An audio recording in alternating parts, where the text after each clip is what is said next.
Hello friends, welcome to desktop publishing tips. और दोस्तों, जैसा कि मैंने आपसे कहा था कि अपनी अगली वीडियो में मैं आपको टेक्स्ट से जो आपके टाइप टूल है इसका एडवांस फीचर क्या है आप इंडिजाइन के अंदर, कि इसमें इंडिया में ऐसा खास क्या है कि लोग इसको बुक फॉर्मेटिंग के लिए, बुक डिजाइनिंग के लिए बहुत ही बेस्ट सॉफ्टवेयर मानते हैं। आखिर इसका क्यों माना, इसको ऐसा क्यों माना जाता है? तो दोस्तों, इसका जो टेक्स्ट कंट्रोल है इसी के लिए, कि जो इसका टेक्स्ट कंट्रोल है कि हम जो भी टेक्स्ट फ्लो करते हैं इंडियन के अंदर उसको बहुत ही बेहतरीन तरीके से फ्लो करते हैं। और जो इसका कंट्रोलिंग है हम हर चीज़ को, कि आप इसको कैसे अरेंज करिए, इस हर चीज़ के लिए इन्होंने एडोबी ने ऑप्शन दिया हुआ है कि आप उसको अपने हिसाब से बेहतरीन इस्तेमाल करिए इस सॉफ्टवेयर का। इसी वजह से इसकी जो पॉपुलैरिटी है बुक डिजाइनिंग के अंदर बहुत ज़्यादा होती है। तो हम आगे बढ़ते हैं इसके अंदर, कि मैं आपको दिखाता हूँ कि आखिर वो चीज़ें हैं क्या। तो आप देख पा रहे हैं जैसे कि ये टाइप टूल है, ठीक है, मतलब टाइप टूल में एक टेक्स्ट फ्रेम है, इसके अंदर मैटर डाला हुआ है। तो अभी आप शुरू से लेके यदि आप स्क्रॉल कर रहे हैं तो आपको इसमें कुछ समझ में नहीं आ रहा कि आखिर ये है तो है क्या। मैं बात पढ़ने की नहीं कर रहा दोस्तों, मैं बात कर रहा हूँ आप इसकी स्टाइलिंग देखिए कि इसको ना पैराग्राफ कहाँ एंड हो रहा है, पैराग्राफ कहाँ से स्टार्ट हो रहा है, और मतलब आप समझ नहीं पा रहे हैं इसको। कोई बहुत आसान नहीं है इसको मतलब पढ़ पाना भी, और इसको पढ़ने में इंटरेस्ट भी नहीं आएगा कि इसको देख करके लगेगा क्या मतलब हम रामायण पढ़ने बैठ गए हैं। ठीक है, तो ऐसा नहीं है। आप इसको कैसे कंट्रोल करिए, देखिए दोस्तों, क्या है इसके अंदर दो चीज़ें बहुत मायने रखती हैं। एक तो होती है हमारी लीडिंग। लीडिंग क्या होती है दोस्तों, कि हमारी जो इंटरलाइन स्पेस है, कि हम कि एक लाइन के बीच में, जो हमारी लाइनों के बीच में गैप कितना हो, ठीक है, वो कहलाती है हमारी लीडिंग। और उसे हम कंट्रोल कहाँ से करते हैं, उसे कंट्रोल करते हैं, आप ये देख पा रहे हैं एक कैरेक्टर जो है उस कैरेक्टर के बीच में कितना गैप दिया जाए। तो आप जितना गैप बढ़ाएंगे, जैसे अभी मैंने सिर्फ इतना सिलेक्शन लिया हुआ है, तो इस सिलेक्शन में कि बाय डिफ़ॉल्ट जो ऑटो मोड है, अभी फिलहाल ऑटो चल रहा है, मैं करता हूँ 18 पीटी। ये देखिए 18 पीटी करने के साथ ही ये 4 आना गैप कितना ज़्यादा बढ़ गया। तो ये है हमारा इंटरलाइन स्पेसिंग। जो बच्चों की किताब हम यूज़ करते हैं तो हम चाहते हैं कि ये स्पेसिंग जो है बाय डिफ़ॉल्ट से थोड़ी सी ज़्यादा हो, 14-15 तो हम रखते ही हैं बाय डिफ़ॉल्ट। कितना ऑटो कितना है इसका, 14.4 है, तो हम इसको 15 या 16, जब जो भी, सॉरी 56 रख दिया मैंने। तो हम वो डिपेंड करता है कि हम उसको कितनी लीडिंग देना चाहते हैं, ताकि जो पढ़ने में उसको काफ़ी इंटरेस्ट आए। ठीक है, एक चीज़ तो हम करते हैं लीडिंग। दूसरा क्या है, दूसरा है हमारा कि before paragraph spacing and after paragraph. ठीक है दोस्तों, तो बिफोर पैराग्राफ मतलब क्या है कि जो नेक्स्ट पैराग्राफ हमारा स्टार्ट हो रहा है वह कितने उसके बीच में, और जो पैराग्राफ एंड हुआ है उनके बीच में कितना गैप हो। तो अभी आप जैसे आप टेक्स्ट पर सेलेक्ट करेंगे तो अभी क्या देख रहे हैं कि पैराग्राफ, अभी तो हमने जो टेक्स्ट सेलेक्ट किया था तो उसने उस पर इंक्लाइन किया था। अब हम जो नेक्स्ट पैराग्राफ है हमने सिर्फ उस पर कर्सर रखा है, टेक्स्ट सिलेक्शन नहीं रखा। आप चाहे तो सेलेक्ट भी कर सकते हैं, मर्जी आपकी है, क्योंकि हम सिर्फ अभी बात कर रहे हैं बिफोर पैराग्राफ स्पेसिंग की। तो अब क्या है कि आप यहाँ देखिए कि यहाँ पे आपको दो टूल हैं, एक पैराग्राफ दिखा रहा है आइकन और एक कैरेक्टर लगा हुआ है। तो ये मतलब क्या है कि आप जो फॉर्मेटिंग कर रहे हैं वो कैरेक्टर की कर रहे हैं, न कि पैराग्राफ की। और जो नीचे वाला है वो आपका पैराग्राफ है। तो हम क्लिक करते हैं पैराग्राफ वाले पे। जैसे आप इस पर क्लिक करेंगे आपके सारे टूल्स फिर बदल जाएंगे। हालांकि कुछ चीज़ें जो है वो कॉमन होती हैं, बट वो आगे आने जिसके लेफ्ट राइट अलाइनमेंट है, ये सब चीज़ वहाँ दिख जाएंगे आपको, यहाँ भी दिख रही हैं। ये रहा लेफ्ट राइट जो हम देख रहे हैं, लेफ्ट राइट सब यहाँ भी है। तो कुछ चीज़ें कॉमन होती हैं, कुछ चीज़ें इसमें और ऐड हो जाती हैं, और कुछ चीज़ें गायब भी जाती हैं। तो हमें जिन चीज़ों से मतलब है हम सिर्फ वो देखेंगे। तो इसमें क्या कह रहे हैं, इसमें आप देखिए कि ये चीज़ें बताने से कोई बोझा चीज़ नहीं है, आपके लेफ्ट राइट अलाइनमेंट का ये कोई प्रॉब्लम नहीं है। आपको बताऊंगा मैं क्या इसके अंदर, ये आप देखिए ये है space before and space after. ठीक है दोस्तों, और इसको अभी आप लिखा हुआ इग्नोर, तो इसको इग्नोर ही रहने दीजिए, इस पर हम कुछ नहीं छेड़ेंगे। तो बिफोर एंड आफ्टर हम इसको, जो स्केलिंग है हमारी क्या है, हम इसे कर लेते हैं पॉइंट्स में। पी कास्ट में बहुत कन्फ्यूजन होता है, हम कर लेते हैं पॉइंट्स पे। तो अब देखिए कि 0.0 की स्पेसिंग है। हम चाहते हैं कि जो टॉप स्पेसिंग है वो हो कम से कम 8 या 9 पीटी की। चलिए, जैसे मैंने 9 लिखा, आप देखिए कि 9 करते ही ये जो है गैप ये बढ़ गया और मैटर हमारा नीचे शिफ्ट हो गया। ठीक है, और ऐसे ही यदि आप उसको जो आफ्टर स्पेसिंग भी नो कर देंगे तो आप देखेंगे कि जो इसके बाद का पैराग्राफ है हमने इस पर नहीं छेड़ा, बल्कि हमने सिर्फ इसमें चेंज किया, तो ये भी हमारा जो है नीचे हो गया। बट इसकी स्पेसिंग क्या है, यहाँ भी 0 है, यहाँ भी 0 है। तो आप यहाँ पे जो स्पेसिंग है, हर पैराग्राफ की स्पेसिंग भी आप कंट्रोल कर सकते हैं अपने चॉइस के अनुसार। ठीक है, तो कई बार होता है क्या कि हमारी जो मेन हेडिंग होती है, कि जैसे मान लीजिए हम यहाँ पे हेडिंग डाल रहे हैं, सबसे पहले ये होगी हमारी मेन हेडिंग, ऑल कैप्स में है। ठीक है, हम चाहते हैं कि इसकी जो गैपिंग है मेन हेडिंग और यहाँ पे हमारी है सब हेडिंग। ठीक है, दो चीज़ें हो गई। तो मैंने यहाँ एंटर मारा तो यहाँ पे देख रहे हैं कि ये तो चीज़ है, गैप बढ़ गया, लेकिन उसके ऊपर गैप नहीं बढ़ा, क्योंकि हमने इसके ऊपर कोई गैप डिफाइन नहीं किया हुआ है। हम यहाँ डिफाइन करते हैं, जो कि सब हेडिंग है, हमने इसकी हेडिंग रखी है 9, तो हम इसको रखेंगे डबल उससे कम से कम, ताकि गैप दिखाई दे। इससे ज़्यादा गैप तो यहाँ बना हो। ठीक है, और इसकी स्पेसिंग हम यहाँ कर देंगे कम, ताकि हमें लगे कि हाँ ये सब है, ये जो लिखा हुआ है ये इसका पार्ट है। तो हम इसको यहाँ पे इस प्रकार से अरेंज करते हैं। अपने बुक्स के लेआउट को या ब्रोशर के लेआउट को भी हम इस प्रकार से सेटिंग को एडजस्ट की जाती हैं, ताकि जो हम उसको पढ़ने वाले को उतनी बोझत न लगे और वो हर एक जो डिविजन्स हैं उनको बिल्कुल ही ईजिली जो है आइडेंटिफाई कर पाए कि यहाँ पे नया पैराग्राफ स्टार्ट हो गया है, यहाँ पे नई हेडिंग स्टार्ट हो गई है, ऐसे मेन हेडिंग है।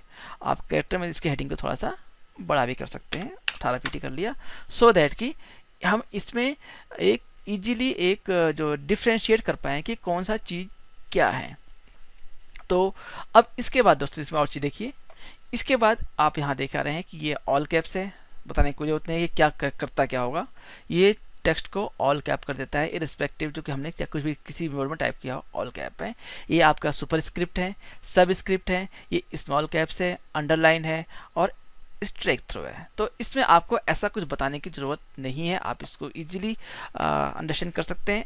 बताने की ज़रूरत क्या है आपको इसके अंदर बताने की ज़रूरत है आपको वर्टिकल स्पेसिंग, यानी ये जो है आपकी ट्रैकिंग है, VA, यानी VA मतलब कि आपका दो कैरेक्टर जो आपने लिया हुआ है, ये कैरेक्टर, इसके बीच का गैप, यानी कि REPE RAT जो लिखे हुए हैं कैरेक्टर, इनके बीच की गैपिंग बढ़ा सकते हो आप इन डिजाइन के अंदर। कैसे, क्लिक करिए, ये देखिए, ये आपकी जो है हॉरिजॉन्टल स्पेसिंग बढ़ाने के लिए है इन बिटवीन द कैरेक्टर्स। ठीक है दोस्तों, कई बार हमें इसकी जरूरत पड़ती है, कई बार कैरेक्टर कुछ बहुत चिपके होते हैं, हम उनको एक्सपेंड करना चाहते हैं, तो हम इस टूल का प्रयोग करते हैं और यह भी हम यूज करते हैं दोस्तों। ऐसा नहीं है कि इस टूल का कोई यूज नहीं है, हम एटलीस्ट ग्राफिक डिजाइनिंग में, जो बुक लेआउटिंग डिजाइनिंग में इस टूल का प्रयोग किया जाता है। और वो कहाँ किया जाता है मैं आपको वो भी दिखा देता हूँ कैसे हम यूज करते हैं इसको। कि होता क्या है, कई बार हमारे पास सिर्फ लास्ट में एक विडो वर्ड बच जाता है, जैसे आप यहाँ देख पा रहे हैं क्वार्टर। अब हम चाहते हैं कि एक लाइन और जो है वो भी यहाँ पे बढ़ जाए, तो हम हल्का सा इसको एक स्टेप बढ़ा देते हैं, ऑल्ट दबाते हैं, ऑल्ट दबा करके आप जो राइट एरो है आप क्लिक करेंगे, जैसे कि आप यहाँ देख रहे हैं 20 बढ़ गया, एक और बढ़ाएंगे 30 बढ़ जाता है। तो ये चीज़ें यहाँ से इनको एडजस्ट करने के काम ये हमारा जो टूल है कई बार ये करता है। और कई बार कुछ जो फॉन्ट कैरेक्टर्स होते हैं काफ़ी चिपके होते हैं, उनको भी एडजस्ट करने के लिए यह टूल काम में आता है।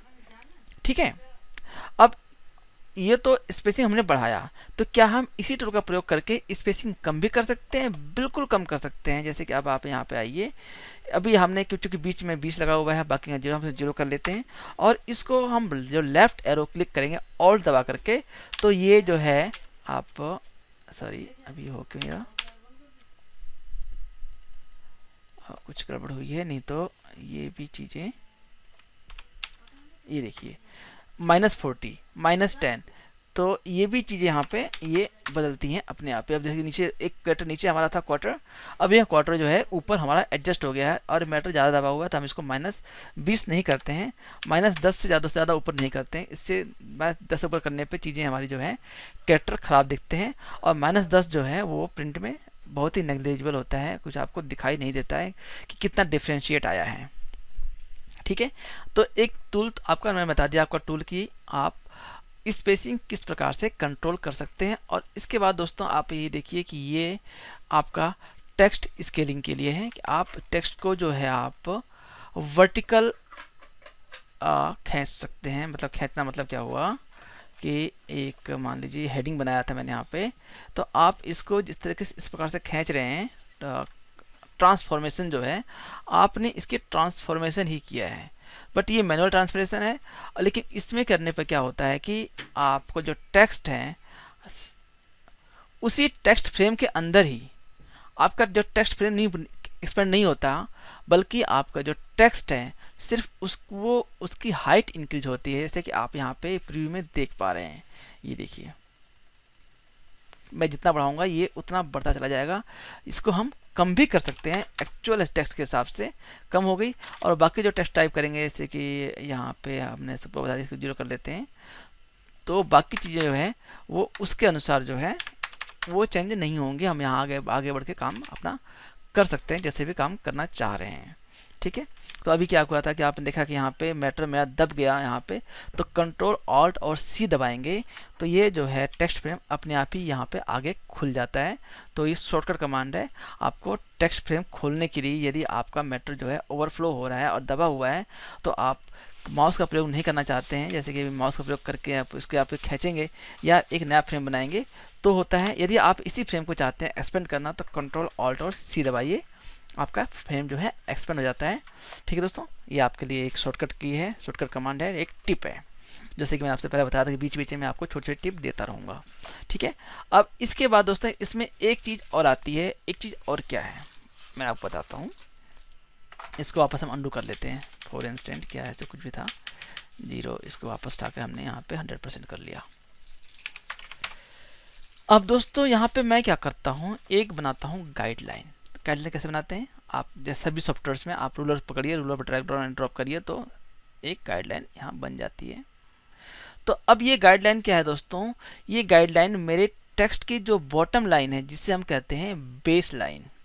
ठीक है दोस्तों, ये क्या कहलाती है, ये कहलाती है हमारी बेस लाइन की जो एच से, जैसे यहाँ एच लिखा हुआ है, ई लिखा हुआ है, तो एच की जो बॉटम जो एज है वो हमारे किसी भी टेक्स्ट फ्रेम की कहलाती है बेस लाइन। तो अब जो टूल मैं आपको बताने वाला हूँ, यदि आप चाहते हैं कि आपका कोई पर्टिकुलर कैरेक्टर जो है बेस लाइन से शिफ्ट कर जाए या अप हो जाए या डाउन हो जाए, तो आप इस बेस लाइन टूल का प्रयोग करते हैं। जैसे कि यदि आप इसको ऊपर करेंगे तो जैसे ये देखिए ये ऊपर मूव करता है। ये आपका जो कैरेक्टर है ये हाइट में इंक्रीज या डिक्रीज नहीं हो रहा है, बल्कि क्या हो रहा है कि ये कैरेक्टर जो है ये शिफ्ट हो रहा है हमारी किससे, हमारी बेस लाइन से। और ऐसे ही आप इसको चाहें तो माइनस वैल्यू पुट करेंगे, तो माइनस वैल्यू से क्या है कि ये कैरेक्टर जो है ये हमारा डाउन जाएगा। ठीक है दोस्तों, तो ये टूल्स कुछ हैं जो आपको मैंने बताए कैरेक्टर से रिलेटेड। ठीक है, और इसके अंदर दोस्तों कैरेक्टर से रिलेटेड और कोई टूल आपका जो अभी बताने लायक नहीं है, बल्कि अब क्या है इसमें कुछ टूल बताने लायक है आपके जो हैं रिलेटेड पैराग्राफ से। ठीक है, जो हम यूज करते हैं। तो वो क्या टूल है, वो टूल दोस्तों है कि आप मान लीजिए कि इस फ्रेम में है।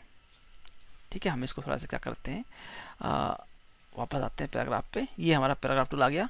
हमने इसको जो आप पैराग्राफ स्पेसिंग है फिर बढ़ा देते हैं, सो दैट हमें दिखाई दे कि हम किस पैराग्राफ के बारे में बात कर रहे हैं।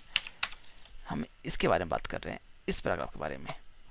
ठीक है, हम क्या चाहते हैं, हमारी रिक्वायरमेंट क्या है कि मैंने गाइडलाइन डाला यहाँ पे ये, और ऐसे ही डाला मैंने यहाँ पे कि जो मेरा मैटर है ये मैटर इस लाइन से अंदर अंदर रहे, इसके बाहर न जाए।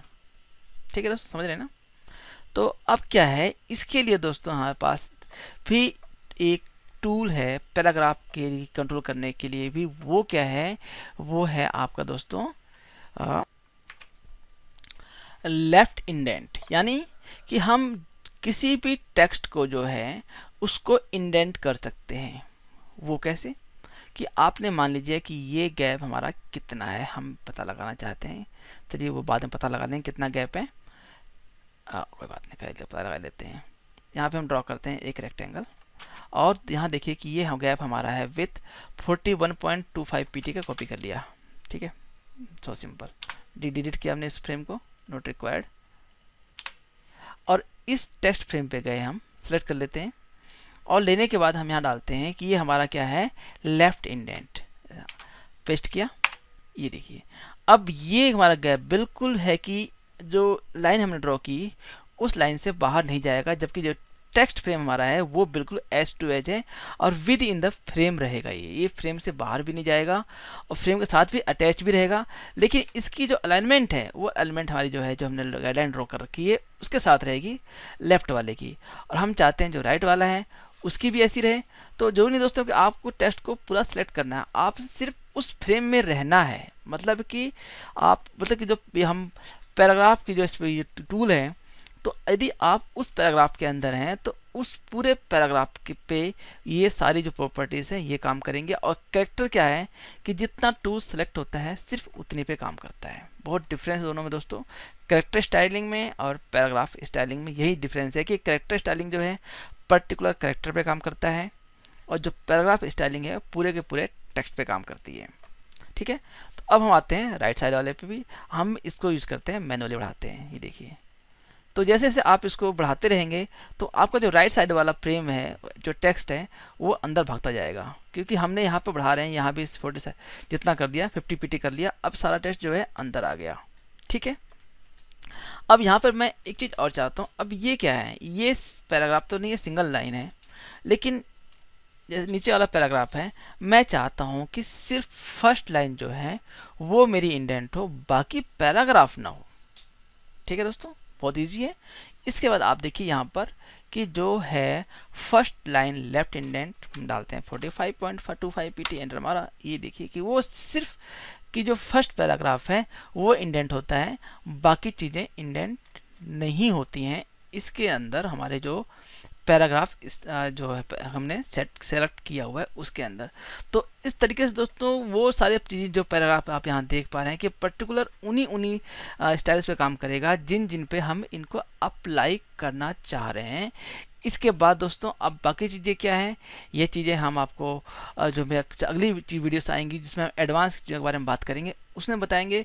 अभी सिर्फ टेक्स्ट टूल के लिए आपके लिए इतना ही जानना काफ़ी है कि आप इसको जो टेक्स्ट की फॉर्मेटिंग है इसको आप मैनुअली किस प्रकार से करते हैं। मैंने दोस्तों यहाँ पे एक वर्ड यूज किया है, मैनुअली किस प्रकार से करते हैं, क्योंकि InDesign आपका इस तरीके से काम नहीं करता जिस तरीके से मैंने आपको अभी समझाया है। टेक्स्ट फ्रेम को मैंने यहाँ पे इंडेंट डाला है, हेडिंग बनाया है, जो भी कुछ भी किया है यह सब कुछ सिर्फ आपको बताने के लिए किया है, और InDesign में कभी भी इस तरीके से काम नहीं किया जाता है। तो अब आप कहेंगे तो हमें तो बेवकूफ़ बना दिया आपने।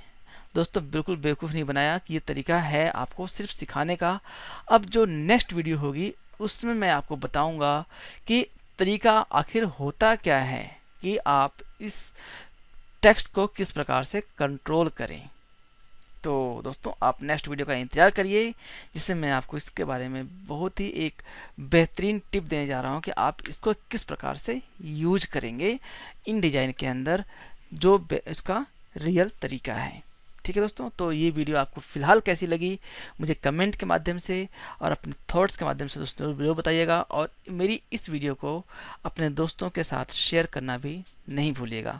मिलते हैं आपसे अपनी अगली वीडियो में, तब तक के लिए बाय बाय, नमस्कार।